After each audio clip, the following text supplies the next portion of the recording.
ಆತ್ಮೀಯ ವಿದ್ಯಾರ್ಥಿಗಳೇ, ನಮಗೆಲ್ಲ ತಿಳಿದಿರುವ ಹಾಗೆ ಈ ತಿಂಗಳ 30ನೇ ತಾರೀಕಿಂದ ಏನಾಗಿದೆ ನಿಮ್ಮ ಡಾಕ್ಯುಮೆಂಟ್ ವೆರಿಫಿಕೇಶನ್ ಪ್ರಾರಂಭವಾಗ್ತದೆ.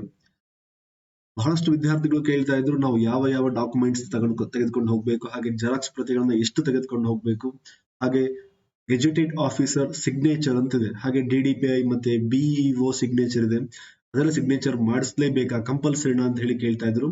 ಆ ಒಂದು ಕಾರಣದಿಂದ ನಿಮಗೆ ಈ ಎಲ್ಲಾ ಇನ್ಫಾರ್ಮೇಶನ್ ಮೊದಲಿಗೆ ಫಸ್ಟ್ ನಿಮಗೆ ಯಾವ ಡಾಕ್ಯುಮೆಂಟ್ಸ್ ತಗೊಂಡು ಹೋಗ್ಬೇಕು ಅನ್ನೋದನ್ನ ಹೇಳ್ತೀನಿ. ಆದ ನಂತರ ಗೆಜೆಟೆಡ್ ಆಫೀಸರ್ ಸಿಗ್ನೇಚರ್ ಫಸ್ಟ್ ಹೇಳೋದು. ಗೆಜೆಟೆಡ್ ಆಫೀಸರ್ ಅಂದ್ರೆ ಯಾರು, ಮತ್ತೆ ಅವ್ರನ್ನ ಯಾವ ನಿಮಗೆ ಎಲ್ಲಿ ಪಾಸಿಬಿಲಿಟೀಸ್ ಇರುತ್ತೆ, ಯಾರು ನಿಮಗೆ ಹತ್ರದಲ್ಲಿ ಸಿಗ್ತಾರೆ, ಅವರ ಸಿಗ್ನೇಚರ್ ಹೇಗೆ ಮಾಡಿಸ್ಕೋಬೇಕು ಅನ್ನೋದು ಕೂಡ ಈ ಒಂದು ವಿಡಿಯೋದಲ್ಲಿ ನಾನು ನಿಮಗೆ ಸಂಪೂರ್ಣವಾಗಿ ಹೇಳುವಂತಹ ಪ್ರಯತ್ನ ಮಾಡ್ತೀನಿ. ಮೊದಲನೇದಾಗಿ ಡಾಕ್ಯುಮೆಂಟ್ಸ್. ಅವ್ರಲ್ಲಿ ಮೊದಲೇ ಹೇಳಿದ್ದಾರೆ ನೋಡಿ, ನಿಮ್ಮ ಒಂದು ಅವರೇನೋ ಫಸ್ಟ್ ಇನ್ಫಾರ್ಮೇಶನ್ ಬುಲೆಟಿನ್ ರಿಲೀಸ್ ಮಾಡಿದ್ರು, ಅದರಲ್ಲಿ ಕೊಟ್ಟಿರುವಂತಹ ಮಾಹಿತಿ ಇದೆ. ಅದರಲ್ಲಿ ಫುಲ್ ಡೀಟೇಲ್ ಆಗಿ ಅವರು ಹೇಳಿದ್ದಾರೆ ನೋಡಿ. ಇಲ್ಲಿ ಅಭ್ಯರ್ಥಿಗಳು ಆನ್ಲೈನ್ ಅರ್ಜಿಯನ್ನು ನಮೂದಿಸಿರುವ ಅರ್ಹತಾ ಅನುಗುಣವಾಗಿ ಸಲ್ಲಿಸಬೇಕಾದ ದಾಖಲಾತಿಗಳನ್ನು ಪ್ರತಿಯೊಂದು ಖಂಡಿಕೆಯ ಜೊತೆಗೆ ನೀಡಲಾಗಿದೆ. ಮೀನ್ಸ್ ಎಲ್ಲ ನಿಮಗೆ ಪ್ರತಿಯೊಂದು ಕೂಡ ಇನ್ಫಾರ್ಮೇಶನ್ ಅವರಲ್ಲಿ ಪ್ರೊವೈಡ್ ಮಾಡಿದ್ದಾರೆ. ಹಾಗೆ ವೆರಿ ಇಂಪಾರ್ಟೆಂಟ್ ಒನ್ ಹೇಳಿದರೆ, ಯಾವುದೇ ಮೀಸಲಾತಿ ಅರ್ಹತೆ ಸೌಲಭ್ಯವನ್ನು ಪಡೆಯಬೇಕಾದಲ್ಲಿ CET 2021 ಆನ್ಲೈನ್ ಅರ್ಜಿಯಲ್ಲಿ ನಮೂದಿಸಬೇಕು ಮತ್ತು ಅದಕ್ಕೆ ಸಂಬಂಧಿಸಿದ ಪ್ರಮಾಣ ಪತ್ರವನ್ನು ಪಡೆದಿರಬೇಕು. ಒಂದೇ ಲೆವೆಲ್ ಹೇಳ್ಬೇಕು ಅಂತ ಹೇಳಿದ್ರೆ, ನೀವು ಅಪ್ಲಿಕೇಶನ್ ಹಾಕುವಾಗ ಯಾವ ರಿಸರ್ವೇಶನ್ ಬೇಕು ಅಂತ ಹೇಳಿ ನೀವು ಕ್ಲೇಮ್ ಮಾಡಿದ್ರಿ, ಮೀನ್ಸ್ ಯಾವ ರಿಸರ್ವೇಶನ್ ನೀವು ಮಾರ್ಕ್ ಮಾಡಿದ್ರಿ, ಆ ಎಲ್ಲಾ ದಾಖಲಾತಿಗಳು, ಆ ಎಲ್ಲಾ ಮೂಲ ದಾಖಲಾತಿಗಳು ನಿಮ್ಮ ಹತ್ರ ಇರಬೇಕು. ಅಷ್ಟು ಇತ್ತು ಅಂತ ಹೇಳಿದ್ರೆ ನಿಮ್ಮ ಎಲ್ಲ ಡಾಕ್ಯುಮೆಂಟ್ಸ್ ಅಲ್ಲಿಗೆ ವೆರಿಫೈ ಮಾಡ್ತಾರೆ ಅಂತ ಹೇಳಿ ಅರ್ಥ. ಕ್ಲಿಯರ್ ಆಯ್ತಾ? ಓಕೆ. ಆದ್ರೂ ಕೂಡ ಒಂದ್ ಸೈಡ್ ನಾವು ಯಾವ ಇನ್ಫಾರ್ಮೇಶನ್ ಇದೆ ಅಂತ ಹೇಳಿ ಲಿಸ್ಟ್ ಮಾಡ್ತೀನಿ. ನಿಮಗೆ ಕೆಲವೊಂದು ಯಾವ್ದಾದ್ರು ಇವಾಗ ಡಾಕ್ಯುಮೆಂಟ್ಸ್ ನಿಮಗೆ ಅಪ್ಲೈ ಆಗ್ತಿಲ್ಲ, ಎಲ್ರಿಗೂ ಕನ್ನಡ ಮೀಡಿಯಂ ಅಪ್ಲೈ ಆಗೋದಿಲ್ಲ, ಎಲ್ಲಿಗೂ ಗ್ರಾಮೀಣ ಅಪ್ಲೈ ಆಗೋದಿಲ್ಲ, ಎಲ್ಲಿಗೂ ಕೂಡ ಕೆಟಗರಿ ವೈಸ್ ಅಪ್ಲೈ ಆಗೋದಿಲ್ಲ. ನಿಮಗೆ ಯಾವ ಇನ್ಫಾರ್ಮೇಶನ್, ಯಾವ ಡಾಕ್ಯುಮೆಂಟ್ಸ್ ನಿಮಗೆ ಅಪ್ಲೈ ಆಗುತ್ತೆ, ಆ ಎಲ್ಲಾ ಮೂಲ ದಾಖಲಾತಿಗಳನ್ನು ನೀವು ರೆಡಿ ಮಾಡಿ ಇಟ್ಕೋಬೇಕು. ಓಕೆನಾ? ಮೊದಲನೇದಾಗಿ ಹೇಳ್ತಾ ಹೋಗ್ತೀನಿ. CET 2021ಕ್ಕೆ ಭರ್ತಿ ಮಾಡಿದ ಅಂತಿಮವಾಗಿ ಸಲ್ಲಿಸಿರುವ ಪ್ರತಿ. ನೀವೇನಾದ್ರೂ ಫಸ್ಟ್ ಅಪ್ಲಿಕೇಶನ್ ಫಿಲ್ ಮಾಡಿರ್ತೀರ, ಮತ್ತೆ ಎಡಿಟ್ ಕೂಡ ಮಾಡಿರ್ತೀರಾ. ಲಾಸ್ಟ್ ಅವ್ರು ಹೇಳಿದರೆ ಅಂತಿಮ ಪಟ್ಟಿ ಅಂತ ಹೇಳಿ, ಲಾಸ್ಟ್ ಯಾವುದು ಅಪ್ಲಿಕೇಶನ್ ಪ್ರಿಂಟ್ ತಗೊಂತಿರಲ್ವಾ, ಆ ಒಂದು ಅಪ್ಲಿಕೇಶನ್ ಪ್ರತಿ ತಗೋಬೇಕು. ಹಾಗೆ ಸಾಮಾನ್ಯ ಪ್ರವೇಶ ಪರೀಕ್ಷೆ 2021ರ ಮೂಲ ಪ್ರವೇಶ ಪತ್ರ ನೋಡಿ. ಮತ್ತೆ ನೀವು ಹೊಸದಾಗಿ ಜೆರಾಕ್ಸ್ ತಗೊಳ್ಳೋ ಅವಶ್ಯಕತೆ ಇಲ್ಲ. ನೀವು ಎಕ್ಸಾಮ್ ಅಟೆಂಡ್ ಮಾಡೋಕೆ ಏನ್ ನೀವು ತಗೊಂಡು ಹೋಗಿದ್ದೀರಾ, ಅಲ್ಲಿ ಸಿಗ್ನೇಚರ್ ಎಲ್ಲ ಮಾಡಿರ್ತಾರೆ, ಆ ಒಂದು ಹಾಲ್ ಟಿಕೆಟ್ ನ ನೀವು ಅಡ್ಮಿಟ್ ಕಾರ್ಡ್ ನ ತಗೋಬೇಕು. ಹಾಗೆ SSLC 10ನೇ ತರಗತಿಯ ಅಂಕಪಟ್ಟಿ. ನೆಕ್ಸ್ಟ್ ಇಲ್ಲಿ ಬರುತ್ತೆ ನೋಡಿ, ಇಲ್ಲಿಂದ ನಿಮಗೆ ಕನ್ಫ್ಯೂಷನ್ ಸ್ಟಾರ್ಟ್ ಆಗುತ್ತೆ. Sir, second PUC marks card ಅಂತ ಹೇಳಿದ್ದಾರೆ, ಬಟ್ ನಮಗೆ ಸೆಕೆಂಡ್ PU ಮಾರ್ಕ್ಸ್ ಕಾರ್ಡ್ ನಮಗೆ ಇನ್ನು ಸಿಕ್ಕಿಲ್ಲ. ಓಕೆ, ಡೋಂಟ್ ವರಿ, ಅವರು ಅದು ಕೂಡ ಇನ್ಫಾರ್ಮೇಶನ್ ಹೇಳಿದ್ದಾರೆ ನೋಡಿ. ಒಂದು ವೇಳೆ ಸಂಬಂಧಪಟ್ಟ ಮಂಡಳಿಯಿಂದ 2021ನೇ ವರ್ಷಕ್ಕೆ ಸಂಬಂಧಿಸಿದ ಅರ್ಹತಾ ಪರೀಕ್ಷೆಯ ಮೂಲ ಅಂಕಪಟ್ಟಿ ಪಡೆಯದೇ ಇದ್ದ ಪಕ್ಷದಲ್ಲಿ, ಓಕೆ, ಏನ್ ಮಾಡ್ಬೇಕು ಇವಾಗ, ನಮಗೆ ಒರಿಜಿನಲ್ ಮಾರ್ಕ್ಸ್ ಕಾರ್ಡ್ ಸಿಕ್ಕಿಲ್ಲ. Okay, then what is next? ಆಗ ತಾನು ಯಾವ ಶಿಕ್ಷಣ ಸಂಸ್ಥೆಯಲ್ಲಿ ದ್ವಿತೀಯ PUC ಅಥವಾ 12ನೇ ತರಗತಿ ಉತ್ತೀರ್ಣರಾಗಿರುವರೋ ಆ ಶಿಕ್ಷಣ ಸಂಸ್ಥೆಯ ಪ್ರಾಂಶುಪಾಲರಿಂದ ತನ್ನ ತಾತ್ಕಾಲಿಕ ಅಂಕಪಟ್ಟಿಯ ಮೇಲೆ ಸಹಿ ಮಾಡಿಸಬೇಕು. ಕ್ಲಿಯರ್ ಆಯ್ತಾ? ಲಾಸ್ಟ್ ಓದಿ ಹೇಳ್ಬಿಡ್ತೀನಿ ಇನ್ನೊಂದ್ಸರಿ. ಇಂಟರ್ನೆಟ್ ಇಂದ ಡೌನ್ಲೋಡ್ ಮಾಡಿಕೊಂಡಿರುವ ಅಂಕಪಟ್ಟಿಯನ್ನು ಪರಿಗಣಿಸಲಾಗುವುದಿಲ್ಲ. ಕ್ಲಿಯರ್ ಆಯ್ತು ಅಂತ ಹೇಳಿ ಅನ್ಕೊಂಡಿದ್ದೀನಿ. ನೀವು ಎಲ್ಲಿ PUC ನ ಸ್ಟಡಿ ಮಾಡಿರ್ತೀರಾ, ಅಲ್ಲಿ ಒಂದ್ಸರಿ ಕಾಲೇಜ್ ವಿಸಿಟ್ ಮಾಡಿ, ಅಲ್ಲಿ ನಿಮಗೆ ಒಂದು ಡುಪ್ಲಿಕೇಟ್ ಅಥವಾ ಪ್ರೊವಿಷನಲ್ ಮಾರ್ಕ್ಸ್ ಕಾರ್ಡ್ ಅಂತ ಹೇಳಿ ಕೊಡ್ತಾರೆ, ಡುಪ್ಲಿಕೇಟ್ ಮಾರ್ಕ್ಸ್ ಕಾರ್ಡ್ ಅಂತ ಹೇಳಿ. ಜಸ್ಟ್ ಅಲ್ಲಿ ಮಾರ್ಕ್ಸ್ ಕಾರ್ಡ್ ಮೇಲೆ ನಿಮ್ಮ ಆ ಒಂದು ಕಾಲೇಜಿನ ಪ್ರಾಂಶುಪಾಲರ ಸಹಿ ಅನ್ನ ಪಡ್ಕೋಬೇಕು. ಅವಾಗ ಮಾತ್ರ ಆ ಒಂದು ಮಾರ್ಕ್ಸ್ ಕಾರ್ಡು ವ್ಯಾಲಿಡ್ ಆಗಿರುತ್ತೆ. ನೀವು ಸಿಸ್ಟಮ್ ಇಂದ ಸುಮ್ಮನೆ ಹಾಗೆ ಡೌನ್ಲೋಡ್ ಮಾಡ್ಕೊಂಡ್ಬಂದ್ರೆ ಪ್ರಿಂಟ್ ತಗೊಂಡು ಅದನ್ನೇ ನೀವು ಡಾಕ್ಯುಮೆಂಟ್ ವೆರಿಫಿಕೇಶನ್ ಹೋದ್ರಿ ಅಂತ ಹೇಳಿದ್ರೆ it is not a valid. ಓಕೆನಾ? ಕ್ಲಿಯರ್ ಆಯ್ತು ಅಂತ ಹೇಳಿ ಅನ್ಕೊಂಡಿದ್ದೀನಿ. ನೆಕ್ಸ್ಟ್ 7 ವರ್ಷದ ವ್ಯಾಸಂಗ ಪ್ರಮಾಣ ಪತ್ರ, 1ರಿಂದ 12ನೇ ತರಗತಿವರೆಗೆ ಒಟ್ಟು 7 ವರ್ಷದ ವ್ಯಾಸಂಗ ಪ್ರಮಾಣ ಪತ್ರ. ಇಲ್ಲಿ ಕ್ಲಿಯರ್ ಆಗಿ ಹೇಳಿದರೆ, ಸಂಬಂಧಪಟ್ಟ ಕ್ಷೇತ್ರ ಶಿಕ್ಷಣಾಧಿಕಾರಿ ಅಥವಾ ಸಾರ್ವಜನಿಕ ಶಿಕ್ಷಣ ಉಪನಿರ್ದೇಶಕರ ಮೇಲುರುಜಿ ಸಹಿ ಹೊಂದಿರಬೇಕು. BEO ಅಥವಾ DDPI ಅವರ ಸಿಗ್ನೇಚರ್ ಅದರಲ್ಲಿ ಇರಬೇಕು. ಓಕೆನಾ? ಕ್ಲಿಯರ್ ಆಗಿ ಹೇಳಿದ್ದಾರೆ. ನೆಕ್ಸ್ಟ್ 7 ವರ್ಷದ ವ್ಯಾಸಂಗ ಪ್ರಮಾಣ ಪತ್ರದಲ್ಲಿ ಇನ್ ಕೇಸ್ ಏನಾದ್ರು CBSE ಬೋರ್ಡ್ ಇದ್ರು ಅಂತ ಹೇಳಿದ್ರೆ, ಅಥವಾ ICSE ವಿದ್ಯಾರ್ಥಿಗಳು ಇದ್ರು ಅಂತ ಹೇಳಿದ್ರೆ, ಅವರಿಗೆ ಮತ್ತೆ ಮೇಲು ರುಜು ಮಾಡುವಂತಹ ಅವಶ್ಯಕತೆ ಇರೋದಿಲ್ಲ ಅಂತ ಹೇಳಿ ಹೇಳಿದ್ದಾರೆ. ನೆಕ್ಸ್ಟ್ ಅವರು ಇನ್ನು ಕೂಡ ಡಾಕ್ಯುಮೆಂಟ್ಸ್ ವೆರಿಫಿಕೇಶನ್, ಮೀನ್ಸ್ ಡಾಕ್ಯುಮೆಂಟ್ಸ್ ನ ಅಟ್ಯಾಚ್ ಮಾಡಿದ್ದಾರೆ, ಅದೇ ಫಾರ್ಮೆಟ್ ಅಲ್ಲಿ ಇದ್ರು ಕೂಡ ಒಳ್ಳೇದು. ಅಥವಾ ನಿಮ್ಮ ಸ್ಕೂಲ್ ಅಥವಾ ಕಾಲೇಜಲ್ಲಿ ಅವರು ಸ್ಟಡಿ ಸರ್ಟಿಫಿಕೇಟ್ ಅನ್ನು ಕೊಟ್ಟಿದ್ರು ಅಂತ ಹೇಳಿದ್ರೆ, ಅದರಲ್ಲಿ ಕಂಪಲ್ಸರಿಯಾಗಿ 1 to 10th ವರೆಗೂ ಕೂಡ BEO ಸಿಗ್ನೇಚರ್ ಹಾಗೆ ನಿಮ್ಮ ಸ್ಕೂಲ್ HM ಸಿಗ್ನೇಚರ್ ಮತ್ತೆ ಸೀಲ್ ಕೂಡ ಇರಬೇಕು. ಹಾಗೆ 11th 12th ಗೆ ನಿಮ್ಮ ಕಾಲೇಜ್ ಸೀಲ್, ನಿಮ್ಮ ಕಾಲೇಜ್ ಪ್ರಿನ್ಸಿಪಾಲ್ ಸಿಗ್ನೇಚರ್ ಹಾಗೆ DDPI ಅವರ ಸಿಗ್ನೇಚರ್ ಇರಬೇಕು ಅಂತ ಹೇಳಿ ಹೇಳಿದ್ದಾರೆ. ಓಕೆ, ನೆಕ್ಸ್ಟ್ ಸಂಖ್ಯಾಧಿಕ ಕೋಟಾ ಅಥವಾ ಸೂಪರ್ ನ್ಯೂಮರಿ ಕೋಟಾ ಅಂತ ಹೇಳಿ ಅಂದ್ರೆ ಏನು ಇಲ್ಲಿ ಕೊಟ್ಟಿದ್ದಾರೆ ನೋಡಿ. ಸಾಮಾನ್ಯ ವರ್ಗದ ಅಭ್ಯರ್ಥಿಗಳು ಈ ಒಂದು ಕೋಟಾಗೆ ಅಪ್ಲೈ ಆಗ್ತಾರೆ. ಹಾಗೆ SC ST ಹಾಗೂ ಪ್ರವರ್ಗ 1 ಮತ್ತೆ ಸಾಮಾನ್ಯ ವರ್ಗದವರು ಕೂಡ ಪ್ರತ್ಯೇಕವಾಗಿ ಆದಾಯ ಪ್ರಮಾಣ ಪತ್ರವನ್ನು ಸಿದ್ಧವಾಗಿಟ್ಟುಕೊಳ್ಳಬೇಕು. ಅರ್ಹ 2A 2B 3A 3B ಅವರು ಜಾತಿ ಪ್ರಮಾಣ ಪತ್ರದೊಂದಿಗೆ ಸಲ್ಲಿಸಿರುವ ಆದಾಯ ಪ್ರಮಾಣ ಪತ್ರವನ್ನು ಸಂಖ್ಯಾಧಿಕ ಕೋಟಾ ಸೀಟುಗಳಿಗೆ ಪರಿಗಣಿಸಲಾಗುವುದು. ಮುಂದಿನ ಪುಟಗಳಲ್ಲಿ ವಿನ್ಯಾಸವನ್ನು ಕೊಡಲಾಗಿದೆ. ಇಲ್ಲಿ ನಿಮಗೆ ಇನ್ಕಮ್ ಮತ್ತೆ ಕಾಸ್ಟ್ ಸರ್ಟಿಫಿಕೇಟ್, ಇನ್ಕಮ್ ಮತ್ತೆ ಕಾಸ್ಟ್ ಸರ್ಟಿಫಿಕೇಟ್ ಕೆಲವೊಂದು ಕೆಟಗರಿಯವರಿಗೆ ಇನ್ಕಮ್ ಕಾಸ್ಟ್ ಸರ್ಟಿಫಿಕೇಟ್ ಎರಡು ಒಂದರಲ್ಲೇ ಬರುತ್ತೆ. ಇನ್ನು ಕೆಲವೊಂದು ಕೆಟಗರಿಯವರಿಗೆ ಇನ್ಕಮ್ ಸರ್ಟಿಫಿಕೇಟ್ ಬೇರೆ ಇರುತ್ತೆ, ಹಾಗೆ ಕಾಸ್ಟ್ ಸರ್ಟಿಫಿಕೇಟ್ ಬೇರೆ ಇರುತ್ತೆ. ಅದನ್ನ ನೀವು ರೆಡಿ ಮಾಡಿ ಇಟ್ಕೋಬೇಕು. ಹಾಗೆ ನೆಕ್ಸ್ಟ್ ಕನ್ನಡ ಮಾಧ್ಯಮ. ನಾನು ಮೊದಲೇ ಹೇಳಿದ ಹಾಗೆ ಕೆಲವೊಂದು ವಿದ್ಯಾರ್ಥಿಗಳಿಗೆ ಮಾತ್ರ ಈ ಒಂದು ಪ್ರಮಾಣ ಪತ್ರ ಅಪ್ಲೈ ಆಗುತ್ತೆ. ಯಾರಿಗೆ ಅಪ್ಲೈ ಆಗುತ್ತೆ ಅವ್ರೇನ್ ಮಾಡಬೇಕು, 1ರಿಂದ 10ನೇ ತರಗತಿವರೆಗೆ 10 ಪೂರ್ಣಾವಧಿ ಶೈಕ್ಷಣಿಕ ವರ್ಷಗಳ ಕಾಲ ಕರ್ನಾಟಕದಲ್ಲಿ ಅಥವಾ ಕರ್ನಾಟಕದ ರಾಜ್ಯದ ಹೊರಗಡೆ ಕನ್ನಡ ಮಾಧ್ಯಮದಲ್ಲಿ ವ್ಯಾಸಂಗ ಮಾಡಿರುವ ವಿದ್ಯಾರ್ಥಿಗಳು ಕ್ಷೇತ್ರ ಶಿಕ್ಷಣಾಧಿಕಾರಿಗಳ ಮೇಲ್ರುಜಿ ಮಾಡಿರುವ ಕನ್ನಡ ಮಾಧ್ಯಮ ಪ್ರಮಾಣ ಪತ್ರವನ್ನು ಸಿದ್ಧವಾಗಿಟ್ಟುಕೊಳ್ಳಬೇಕು. ಕ್ಲಿಯರ್ ಆಗಿ ಹೇಳಿದ್ದಾರೆ. 1ರಿಂದ 10ನೇ ತರಗತಿಗೆ ಕನ್ನಡ ಮಾಧ್ಯಮದಲ್ಲೇ ಓದಿರ್ಬೇಕು. ಹಾಗೆ ಇಲ್ಲಿ ಹೇಳಿದ್ದಾರೆ ನೋಡಿ, ಕ್ಷೇತ್ರ ಶಿಕ್ಷಣಾಧಿಕಾರಿಗಳು ಮೇಲ್ರುಜಿ ಮಾಡಿರುವ ಮೀನ್ಸ್ ಪತ್ರ ಮೀನ್ಸ್ ಅವರು ಕ್ಲಿಯರ್ ಆಗಿ ಹೇಳಿದ್ದಾರೆ ಏನು ಅಲ್ಲಿ ಕ್ಷೇತ್ರ ಶಿಕ್ಷಣಾಧಿಕಾರಿಗಳ ಸಿಗ್ನೇಚರ್ ಇರಲೇಬೇಕು ಅಂತ ಹೇಳಿ ಹೇಳಿದ್ದಾರೆ. ನೆಕ್ಸ್ಟ್ ಇದು ಕನ್ನಡ ಮಾಧ್ಯಮಕ್ಕೆ ಸಂಬಂಧಪಟ್ಟ ಹಾಗಾಯ್ತು. ನೆಕ್ಸ್ಟ್ ಬರುವಂತದ್ದು ಗ್ರಾಮೀಣ ವ್ಯಾಸಂಗ ಪ್ರಮಾಣ ಪತ್ರ.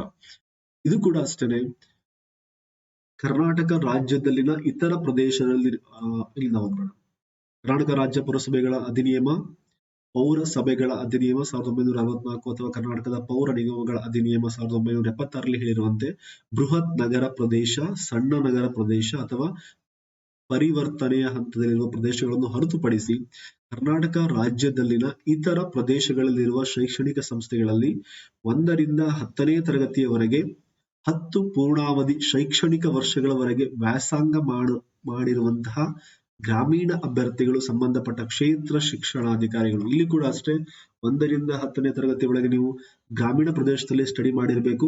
ಹಾಗೆ ಇದೀ ಒಂದು ಸರ್ಟಿಫಿಕೇಟ್ಗೂ ಕೂಡ ಹೇಳಿದ್ದಾರೆ ಅವರು ಸಂಬಂಧಪಟ್ಟ ಕ್ಷೇತ್ರ ಶಿಕ್ಷಣಾಧಿಕಾರಿಗಳು ಅವ್ರದ್ದು ಕೂಡ ಒಂದು ಸಿಗ್ನೇಚರ್ ಇರಬೇಕು ಅಂತ ಹೇಳಿ ಹೇಳಿದ್ದಾರೆ.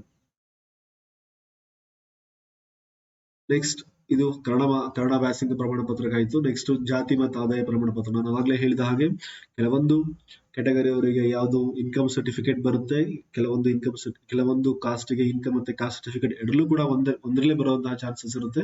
ಆ ಒಂದು ನಿಮ್ಮ ಡಿಪೆಂಡ್ ಅಪಾನ್ ಯುವರ್ ಕೆಟಗರಿ ನೀವು ಇನ್ಕಮ್ ಮತ್ತೆ ಕಾಸ್ಟ್ ಸರ್ಟಿಫಿಕೇಟ್ ನ ರೆಡಿ ಮಾಡಿ ಇಟ್ಕೋಬೇಕು. ಹಾಗೆ ಇಲ್ಲಿ ಇನ್ಕಮ್ ಮತ್ತೆ ಕಾಸ್ಟ್ ಸರ್ಟಿಫಿಕೇಟ್ ಅಥವಾ ನಿಮಗೆ ಯಾವ್ದಾದ್ರು ಕೆಟಗರಿ ನೀವು ಕ್ಲೇಮ್ ಮಾಡ್ತೀರಾ ಅಂತ ಹೇಳಿದ್ರೆ ಅವ್ರೇನ್ ಮಾಡಿರ್ಬೇಕು, ಮೊದಲಿಗೆ ನೀವು ಅಪ್ಲಿಕೇಶನ್ ಹಾಕುವಾಗ ಆ ಒಂದು ಆಪ್ಷನ್ ನ ನೀವು ಫಿಲ್ ಮಾಡಿರ್ಬೇಕು. ನಾವು ಅಪ್ಲಿಕೇಶನ್ ಹಾಕುವಾಗ ಆ ಒಂದು ಕೆಟಗರಿ ಮೆನ್ಷನ್ ಮಾಡಿಲ್ಲ, ಇವಾಗ ನೀವು ಸರ್ಟಿಫಿಕೇಟ್ ತಗೊಂಡ್ಬರ್ತೀವಿ ಒರಿಜಿನಲ್ ಅಂತ ಹೇಳಿದ್ರೆ ಅದು ನಿಮಗೆ ಯಾವುದೇ ರೀತಿಯಾದಂತಹ ವ್ಯಾಲಿಡ್ ಆಗಿರೋದಿಲ್ಲ. ಇಲ್ಲಿ ಹೇಳಿದ ನೋಡಿ, ಪರಿಶಿಷ್ಟ ಜಾತಿ, ಪರಿಶಿಷ್ಟ ಪಂಗಡ ಮತ್ತು ಪ್ರವರ್ಗ 1ಕ್ಕೆ ಸೇರುವ ವಿದ್ಯಾರ್ಥಿಗಳು ಅಧಿಕಾರ ವ್ಯಾಪ್ತಿಯ ತಹಶೀಲ್ದಾರ್ ಅವರು ನೀಡುವ ಆದಾಯ ಪ್ರಮಾಣ ಪತ್ರ, ಬೋಧನಾ ಶುಲ್ಕ ಮರುಪಾವತಿ ಹಾಗೂ ಭಾರತ ಸರ್ಕಾರ ವಿದ್ಯಾರ್ಥಿ ವೇತನ ಪ್ರಯೋಜನ ಪಡೆಯುವುದಕ್ಕಾಗಿ ಅಂತ ಹೇಳಿದರೆ ಇಲ್ಲಿದೆ ನೋಡಿ. ಆದರೆ ವಿದ್ಯಾರ್ಥಿನಿ ಆನ್ಲೈನ್ ಅರ್ಜಿ ಸಲ್ಲಿಸುವಾಗ ಮೀಸಲಾತಿ ಪ್ರಯೋಜನವನ್ನು ಕೋರಿದ್ದ ಪಕ್ಷದಲ್ಲಿ ಮಾತ್ರ ಅವರು ಜಾತಿ ಮತ್ತು ಪ್ರವರ್ಗ ಆದಾಯ ಸೌಲಭ್ಯವನ್ನು ಕೋರಲು ಅರ್ಹರಾಗಿರುತ್ತಾರೆ. ನೀವು ಅಪ್ಲಿಕೇಶನ್ ಏನು ಫಿಲ್ ಮಾಡುವಾಗ ಒಂದು ಜಾತಿ ಬಗ್ಗೆ ಆಗಿರ್ಬೋದು, ಒಂದು ಕೆಟಗರಿ ಆಗಿರ್ಬೋದು, ಪ್ರವರ್ಗ ಮತ್ತೆ ಆದಾಯ ಎಲ್ಲದೂ ಕೂಡ ಮೂರು ಕೂಡ ನೀವೇನಾದ್ರೂ ಅಲ್ಲಿ ಫಿಲ್ ಮಾಡಿದ್ರೆ ಮಾತ್ರ ನೀವೇನ್ ಮಾಡ್ಬೋದು, ಇಲ್ಲಿ ಆ ಒಂದು ರಿಸರ್ವೇಶನ್ ಪಡೆಯೋಕೆ ಅರ್ಹರಾಗಿರ್ತೀರಾ ಅಂತ ಹೇಳಿ ಹೇಳಿದ್ದಾರೆ. ನೆಕ್ಸ್ಟ್ ಹೈದರಾಬಾದ್ ಕರ್ನಾಟಕ, ಯಾರು ಅದಕ್ಕೆ ಹೈದರಾಬಾದ್ ಕರ್ನಾಟಕ ಅದಕ್ಕೆ ಆ ಒಂದು ಏರಿಯಾಗೆ ಬಿಲಾಂಗ್ ಆಗಿರ್ತೀರ ಅವ್ರಿಗೆ ಮಾತ್ರ ಇದು ಅಪ್ಲೈ ಆಗುತ್ತೆ. ಹಾಗೆ ಹೊರನಾಡು ಮತ್ತೆ ಗಡಿನಾಡು ಕರ್ನಾಟಕ ಮತ್ತೆ ಇನ್ ಕೇಸ್ ಏನಾದ್ರು ಜಮ್ಮು ಮತ್ತೆ ಕಾಶ್ಮೀರ ವಲಸಿಗರ ಕೋಟಾ ಇತ್ತು ಅಂದ್ರೆ ಆ ಒಂದು ವಿದ್ಯಾರ್ಥಿಗಳಿಗೆ ಮಾತ್ರ ಆ ಒಂದು ಸರ್ಟಿಫಿಕೇಟ್ ಅನ್ವಯವಾಗಿರುತ್ತೆ. This is all about the what are the important documents required for document verification process. Document verification ಆಗ್ಬೇಕು ಅಂತ ಹೇಳಿದ್ರೆ ಇಷ್ಟು ನಿಮ್ಮ ಹತ್ರ ಇರಬೇಕು. ಇದೆಲ್ಲದೇ ನಾನು ಮೊದಲೇ ಹೇಳಿದ್ದೀನಿ. ನೀವು ಒಂದೇ ಮಾತಲ್ಲೇ ಹೇಳ್ಬೇಕು ಅಂತ ಹೇಳಿದ್ರೆ, ನೀವು ಅಪ್ಲಿಕೇಶನ್ ಫಿಲ್ ಮಾಡುವಾಗ ಯಾವ ಯಾವ ಡಾಕ್ಯುಮೆಂಟ್ಸ್ ಅಥವಾ ಯಾವ ಒಂದು ಆಪ್ಷನ್ಸ್ ನೀವು ಓಕೆ ಅಂತ ಹೇಳಿರ್ತೀರಾ ಅಥವಾ ಅಲ್ಲಿ ಟಿಕ್ ಮಾರ್ಕ್ ಮಾಡಿರ್ತೀರಾ, ಆ ಎಲ್ಲಾ ಮೂಲ ದಾಖಲಾತಿಗಳ ಜೊತೆಗೆ ನೀವು ಎಕ್ಸಾಮ್ ಮೀನ್ಸ್ ವೆರಿಫಿಕೇಶನ್ ಸೆಂಟರ್ಗೆ ಹೋಗ್ಬೇಕು. ಓಕೆ, ಇದಾದ ನಂತರ ನಿಮಗೆ ಏನಾದ್ರು ಇವಾಗ ಡಾಕ್ಯುಮೆಂಟ್ ವೆರಿಫಿಕೇಶನ್ಗೆ ರೆಡಿ ಆಗಿದ್ದೀರಾ, ಎಲ್ಲಾ ಮೂಲ ದಾಖಲಾತಿಗಳಲ್ಲಿ ತಗೊಂಡಿದ್ದೀರಾ. ಹಾಗೆ ಇವಾಗ ಎಷ್ಟು ಕಾಪಿ ಜೆರಾಕ್ಸ್ ಮಾಡಿಸ್ಬೇಕು, ನಾನು ನಿನ್ನೆ ಹೇಳಿದ ಹಾಗೆ ನಿನ್ನೆ ನಿಮಗೆ ಅಲ್ಲಿ ಟೈಮ್ ಟೇಬಲ್ ಹೇಳುವಾಗ ಕೂಡ ಹೇಳಿದೀನಿ. ಅವರಲ್ಲಿ ಕ್ಲಿಯರ್ ಆಗಿ ಮೆನ್ಷನ್ ಮಾಡಿದ್ದಾರೆ ಏನಂತ ಹೇಳಿದ್ರೆ 2 ಕಾಪಿ. ಅವ್ರಿಗೆ ಏನ್ ಕೇಳಿದಾರೆ, 2 ಸೆಟ್ ಜೆರಾಕ್ಸ್ ಕಾಪೀಸ್ ಅಂತ ಹೇಳಿ ಕೇಳಿದ್ದಾರೆ. ಓಕೆನಾ, ಅವ್ರು 2 ಕೇಳಿದರೆ ನನ್ನ ಪರ್ಸನಲ್ ಒಪಿನಿಯನ್ ಅಂತ ಹೇಳಿದ್ರೆ ನೀವು 2ರಿಂದ 3 ಅಥವಾ 4 ಇಟ್ಕೊಂಡು ಕೂಡ ನಿಮಗೆ ಏನ್ ತೊಂದರೆ ಇಲ್ಲ. ಮುಂದೆ ನೀವು ಕಾಲೇಜಿಗೆ ಜಾಯಿನ್ ಆಗ್ಬೇಕು ಅಂತ ಹೇಳಿದ್ರೆ ಮತ್ತೆ ಅಲ್ಲಿಯೂ ಕೂಡ ನಿಮಗೆ ಒಂದ್ ಸೆಟ್ ಜೆರಾಕ್ಸ್ ಕೇಳ್ತಾರೆ. ಆದ ಕಾರಣದಿಂದ 4 ಜೆರಾಕ್ಸ್ ಪ್ರತಿಗಳನ್ನು ನೀವು ರೆಡಿ ಮಾಡಿ ಇಟ್ಕೊಂಡ್ರಿ ಅಂತ ಹೇಳಿದ್ರೆ 2 ನೀವು ಇಲ್ಲಿ ಡಾಟಾ ವೆರಿಫಿಕೇಶನ್ ಕೊಡ್ತೀರಾ, ಇನ್ನು 2 ನೀವು ಕಾಲೇಜ್ ಸಬ್ಮಿಷನ್ ಅಥವಾ ನಿಮ್ಮ ಸ್ಕಾಲರ್ಶಿಪ್ ಅಪ್ಲಿಕೇಶನ್ ಗೆ ಬಹಳ ಬೇಕಾಗುತ್ತೆ. ಅದಕ್ಕೋಸ್ಕರ ನೀವು ಎಷ್ಟು ಸಾಧ್ಯ ಅಷ್ಟು ಕಾಪಿ ಜೆರಾಕ್ಸ್ ಕಾಪಿನ ನೀವು ರೆಡಿ ಮಾಡಿ ಇಟ್ಕೊಳ್ಳೋದು ಬಹಳ ಉತ್ತಮ. ಓಕೆ, ಇವಾಗ ಜೆರಾಕ್ಸ್ ಕಾಪಿ ಕೂಡ ರೆಡಿ ಆಯ್ತು. Then next signature. ಅಲ್ಲಿ ಗೆಜೆಟೆಡ್ ಆಫೀಸರ್ ಸಿಗ್ನೇಚರ್ ಅಂತ ಹೇಳಿದ್ರೆ ಬಹಳಷ್ಟು ವಿದ್ಯಾರ್ಥಿಗಳಿಗೆ ಡೌಟ್ ಇದೆ, ಗೆಜೆಟೆಡ್ ಆಫೀಸರ್ ಅಂದ್ರೆ ಯಾರು ಅಂತ ಹೇಳಿ. ಜಸ್ಟ್ ನಾನು ಎಷ್ಟು ಸಾಧ್ಯ ಅಷ್ಟು ಕ್ವಿಕ್ ಆಗಿ ಹೇಳುವಂತಹ ಪ್ರಯತ್ನ ಮಾಡ್ತೀನಿ. ಇಲ್ಲಿ ನೋಡಿ, ಇಲ್ಲಿ ಒಂದು ಲಿಸ್ಟ್ ನ ತೋರಿಸ್ತೀನಿ. ಈ ಒಂದು ಲಿಸ್ಟ್ ಅಲ್ಲಿ ನಿಮಗೆ ಗೆಜೆಟೆಡ್ ಆಫೀಸರ್ಸ್ ಅಂದ್ರೆ ಯಾರು ಅಂತ ಹೇಳಿ ಗೊತ್ತಾಗುತ್ತೆ. ಅಲ್ಲಿ ನಿಮಗೆ ಯಾರು ಹತ್ರ ನಿಮಗೆ ಅವೈಲೇಬಲ್ ಆಗ್ತಾರೆ ಅವರಿಂದ ನೀವು ಸಿಗ್ನೇಚರ್ ನ ಮಾಡಿಸ್ಕೋಬಹುದು. ಓಕೆ, ಗೆಜೆಟೆಡ್ ಆಫೀಸರ್ಸ್ ಅಂತ ಹೇಳಿ ಜಸ್ಟ್ ಇಲ್ಲಿ ತೋರಿಸ್ತಾ ಹೋಗ್ತೀನಿ ನೋಡಿ, ನಿಮಗೆ ಅದ್ರ ಬಗ್ಗೆ ಇನ್ಫಾರ್ಮೇಶನ್ ಈಸಿಯಾಗಿ ಗೊತ್ತಾಗುತ್ತೆ. ಓಕೆ, ಇಲ್ಲಿ ನಿಮಗೆ ಚಾರ್ಟ್ ಮುಖಾಂತರ ಇದೆ ಗೆಜೆಟೆಡ್ ಆಫೀಸರ್ಸ್ ಅಂತ ಹೇಳಿ. ಇಲ್ಲಿ ಆಲ್ಮೋಸ್ಟ್ ಗವರ್ಮೆಂಟ್ ಸರ್ವೆಂಟ್ಸ್ ನ ಇಲ್ಲಿ 4 ಕೆಟಗರಿಯಾಗಿ ಡಿವೈಡ್ ಮಾಡ್ತಾರೆ. ಕ್ಲಾಸ್ 1, ಕ್ಲಾಸ್ 2, ಕ್ಲಾಸ್ 3 ಮತ್ತೆ ಕ್ಲಾಸ್ 4. ಆಲ್ಮೋಸ್ಟ್ ಗೆಜೆಟೆಡ್ ಆಫೀಸರ್ ಅಂದ್ರೆ ಕ್ಲಾಸ್ 1 ಮತ್ತೆ ಕ್ಲಾಸ್ 2 ಸ್ಟೇಜ್ ಅಲ್ಲಿ ಇರುವಂತಹ ಎಲ್ಲಾ ಆಫೀಸರ್ಸ್ ನಾವೇನಂತ ಹೇಳ್ತೀವಿ, ಗೆಜೆಟೆಡ್ ಆಫೀಸರ್ಸ್ ಅಂತ ಹೇಳಿ ಹೇಳ್ತೀವಿ. ಇಲ್ಲಿ ನೀವು ಅಬ್ಸರ್ವ್ ಮಾಡ್ತಿರ್ಬೋದು, ಆರ್ಮ್ಡ್ ಫೋರ್ಸಸ್ ಆಗಿರ್ಬೋದು, ನೆಕ್ಸ್ಟ್ ಡಾಕ್ಟರ್ಸ್, ಇಂಜಿನಿಯರ್ಸ್, IPS ಅಧಿಕಾರಿಗಳು, IAS ಅಧಿಕಾರಿಗಳು. ಹಾಗೆ ಕ್ಲಾಸ್ 2 ಅಲ್ಲಿ ಬರುವಂತಹದ್ದು section officers, next drug inspectors ಆಗಿರ್ಬೋದು, head masters in government high schools. Class 3 ಮತ್ತೆ ಕ್ಲಾಸ್ 4 ಗೆ ಗೆಜೆಟ್ ಆಫೀಸರ್ ಅಂತ ಅನ್ನೋದಿಲ್ಲ ಅವರಿಗೆ. ಓನ್ಲಿ ಕ್ಲಾಸ್ 1 ಮತ್ತೆ ಕ್ಲಾಸ್ 2 ಆಫೀಸರ್ಸ್ ನಾವೇನಂತ ಹೇಳಿ ಗೆಜೆಟೆಡ್ ಆಫೀಸರ್ಸ್ ಅಂತ ಹೇಳ್ತೀವಿ. ಇಲ್ಲಿ ನಿಮಗೆ ಇನ್ನೊಂದು ಕಡೆ ಲೆಫ್ಟ್ ಸೈಡ್ ಕೊಟ್ಟಿದ್ದಾರೆ ನೋಡಿ, ಇಲ್ಲಿ verification attested important certificate copies ಎಲ್ಲರೂ ಕೂಡ ಏನ್ ಮಾಡ್ತಾರೆ, ಗೆಜೆಟೆಡ್ ಆಫೀಸರ್ಸ್ ಮಾಡ್ತಾರೆ. ಹಾಗೆ ಇಲ್ಲಿ ಇನ್ನೊಂದು ಎಕ್ಸ್ಟ್ರಾ ಇನ್ಫಾರ್ಮೇಶನ್ ನಿಮಗೆಲ್ಲ ಯಾವ ಯಾವ ಇನ್ನು ಡೀಟೇಲ್ ಆಗಿ ಹೇಳ್ಬೇಕು ಅಂದ್ರೆ ಗೆಜೆಟೆಡ್ ಆಫೀಸರ್ಸ್ ಅಂದ್ರೆ ಯಾರ್ಯಾರು ಅಂತ ಹೇಳಿ ಇಲ್ಲಿ ಕೊಟ್ಟಿದ್ದಾರೆ. ಕ್ಲಾಸ್ 1 ಮತ್ತೆ ಕ್ಲಾಸ್ 2 ಎರಡು ಕೂಡ ಇದೆ. ಡಾಕ್ಟರ್ಸ್ ಇದ್ದಾರೆ. Doctors means government, state and government of doctors ಅಥವಾ ಗವರ್ಮೆಂಟ್ ಹಾಸ್ಪಿಟಲ್ಸ್ ಅಲ್ಲಿ ಇರುವಂತಹ ಡಾಕ್ಟರ್ಸ್ ಆಗಿರ್ಬೋದು ಅಥವಾ ಸೆಂಟ್ರಲ್ ಸರ್ವಿಸ್ ಅಲ್ಲಿ ಇರುವಂತರಾಗಿರ್ಬೋದು. ಹಾಗೆ ಇಂಜಿನಿಯರ್ಸ್, ಗವರ್ಮೆಂಟ್ ಇಂಜಿನಿಯರ್ಸ್ ಅಥವಾ ಸ್ಟೇಟ್ ಅಥವಾ ಸೆಂಟ್ರಲ್ ಸರ್ವಿಸ್ ಅಲ್ಲಿ ಇರುವಂತಹ ಇಂಜಿನಿಯರ್ಸ್ ಆಗಿರ್ಬೋದು. ನೆಕ್ಸ್ಟ್ ನೋಡಿ, ಇಲ್ಲಿ ನೀವೆಲ್ಲ ಫುಲ್ ಲಿಸ್ಟ್ ಇದೆ. ನಿಮಗೆ ಯಾರು ಹತ್ರ ಅವೈಲೇಬಲ್ ಆಗ್ತಾರೆ ಅವರ ನೀವು ಗೆಜೆಟೆಡ್ ಆಫೀಸರ್ ಸಿಗ್ನೇಚರ್ ಮಾಡಿಸ್ಕೋಬಹುದು. ಸರ್, ಸಿಗ್ನೇಚರ್ ಏನಕ್ಕೆ ಮಾಡಿಸ್ಬೇಕು? ಅಟೆಸ್ಟೆಡ್ ಅಂತ ಹೇಳಿದ್ರೆ, ಅಟೆಸ್ಟೆಡ್ ಏನಕ್ಕೆ ಮಾಡಿಸ್ಬೇಕು ಅಂತ ಹೇಳಿದ್ರೆ, ನೀವು ಅದನ್ನ ಅಟೆಸ್ಟೆಡ್ ಮಾಡ್ಸಕ್ ಹೋಗ್ಬೇಕು ಅಂತ ಹೇಳಿದ್ರೆ ಅಲಾಂಗ್ ವಿತ್ ದಟ್ ನೀವು ಜೆರಾಕ್ಸ್ ಕಾಪಿಯ ಜೊತೆಗೆ ನೀವು ಒರಿಜಿನಲ್ ಕಾಪಿ ಕೂಡ ತಗೊಂಡ್ಕೊಂಡು ಹೋಗ್ಬೇಕು. ಅವರು ಅಟೆಸ್ಟೆಡ್ ಮಾಡುವಾಗ ಮೊದಲಿಗೆ ಒರಿಜಿನಲ್ ಕಾಪಿ ಮತ್ತೆ ಜೆರಾಕ್ಸ್ ಕಾಪಿನ ಕಂಪೇರ್ ಮಾಡಿ ಅದನ್ನ ಅಟೆಸ್ಟೆಡ್ ಮಾಡ್ತಾರೆ. ಅಟೆಸ್ಟೆಡ್ ಮಾಡಿದ್ರು ಅಂತ ಹೇಳಿದ್ರೆ ಮೀನ್ಸ್ ಜೆರಾಕ್ಸ್ ಕಾಪಿ ಮೇಲೆ ಅವರು ಸಿಗ್ನೇಚರ್ ಮಾಡಿದ್ರು ಅಂತ ಹೇಳಿದ್ರೆ ಅದು ಒರಿಜಿನಲ್ ಗೆ ಎಷ್ಟು ಪವರ್ ಇರುತ್ತೆ ಅಷ್ಟು ಒಂದು ವ್ಯಾಲ್ಯೂಸ್ ಬರುತ್ತೆ ಆ ಒಂದು ಜೆರಾಕ್ಸ್ ಕಾಪಿಗೆ. ಅಂದ್ರೆ ಅಟೆಸ್ಟೆಡ್ ಆಗಿದೆ, ಜೆರಾಕ್ಸ್ ಕಾಪಿಗೆ ನಾವು ಅಟೆಸ್ಟೆಡ್ ಮಾಡಿದೀವಿ ಅಂದ್ರೆ ಎಲ್ಲಾ ಟೈಮಲ್ಲೂ ಕೂಡ ನಾವು ಒರಿಜಿನಲ್ ಕಾಪೀಸ್ ತೆಗೆದುಕೊಂಡು ಹೋಗಕ್ಕಾಗೋದಿಲ್ಲ. ಅದಕ್ಕೋಸ್ಕರ ಏನ್ ಮಾಡ್ತಾರೆ, ಆ ಒಂದು ಅಟೆಸ್ಟೆಡ್ ಮಾಡಿದಾಗ ಜೆರಾಕ್ಸ್ ಕಾಪಿಗೆ ಆ ಒಂದು ವ್ಯಾಲ್ಯೂಸ್ ಬರುತ್ತೆ. ನೆಕ್ಸ್ಟ್ ಇಲ್ಲಿ ಕ್ಲಾಸ್ 1 ಆಯ್ತು. ಕ್ಲಾಸ್ 2 ಕೂಡ ಇವರು ಕೂಡ ಗೆಜೆಟೆಡ್ ಆಫೀಸರ್ಸ್ ಅಂತ ಹೇಳ್ತೀವಿ. ಡ್ರಗ್ ಇನ್ಸ್ಪೆಕ್ಟರ್ ಆಗಿರ್ಬೋದು ಅಥವಾ ಸರ್ಕಲ್ ಇನ್ಸ್ಪೆಕ್ಟರ್ ಆಗಿರ್ಬೋದು, head masters in government school. Almost ನಿಮಗೆ ಇವರು ಹತ್ರದಲ್ಲಿ ಸಿಗ್ತಾರೆ.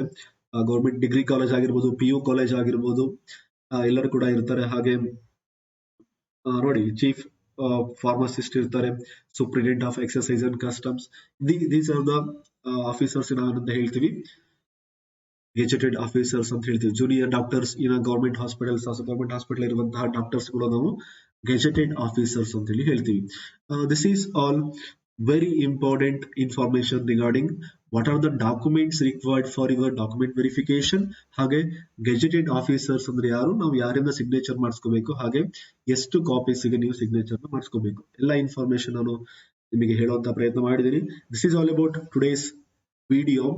ಹಾಗೆ ಇನ್ನೂ ಏನೋ ಅಪ್ಡೇಟ್ ಬಂದರೂ ಕೂಡ ನಿಮಗೆ ತಿಳಿಸುವಂತಹ ಪ್ರಯತ್ನ ಮಾಡ್ತೀನಿ.